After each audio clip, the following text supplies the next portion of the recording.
ایک چھوٹے شہر میں جو صحرا کے کنارے واقع تھا، ایک انسان رہتا تھا جو اپنے گناہگار طریقوں کے لیے جانا جاتا تھا۔ وہ ایک دھوکے باز، جوئے باز اور شرابی تھا، اور اس کے غلط اعمال کی وجہ سے لوگ اس سے ناپسندیدگی رکھتے تھے۔ آخرکار وہ بوڑھا ہوا اور فوت ہو گیا۔ اس کی بدنامی ایسی تھی کہ کسی نے اس کی نماز جنازہ نہیں پڑھی اور نہ ہی اس کی تدفین کے لیے مقامی قبرستان میں جگہ دی۔ اس شخص کا ایک بیٹا تھا جو اپنے باپ کے برعکس نیک اور اچھے کردار کا حامل تھا۔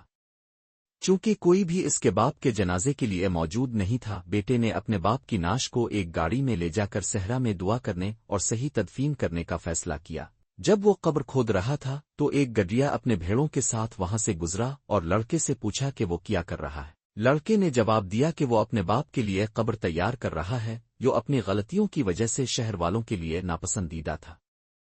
گڈریا اس لڑکے کی محبت پر متاثر ہوا اور اس نے لڑکے سے کدال لے لی اور دونوں نے مل کر قبر کھودنے کا عمل شروع کیا، مرحوم کے لیے دعا کی اور اس شخص کو دفن کر دیا۔ اس رات لڑکے نے خواب میں اپنے باپ کو اس کی جوانی والی شکل میں دیکھا جو جنت میں اللہ کی رحمت سے گھرا ہوا تھا۔ اس نے اپنے باپ سے پوچھا کہ اب کیسے ہے، تو باپ نے جواب دیا کہ گڈریا کی دعائیں اللہ نے قبول کر لیں اور اسے نعمتیں عطا کیں، اب میں یہاں بہت خوش ہوں۔ لڑکے نے یہ جاننے کی خواہش کی کہ گڈریا نے اس کے باپ کے لیے کیسی دعا کی تھی۔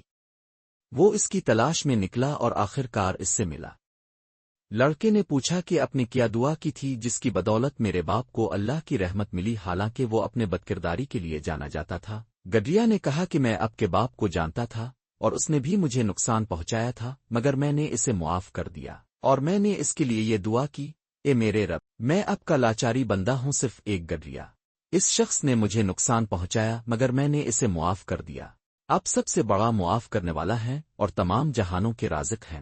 اس شخص کو معاف کر دیجئے، اس کے گناہ مٹا دیجئے اور اسے اپنی بہترین نعمتیں عطا کیجئے۔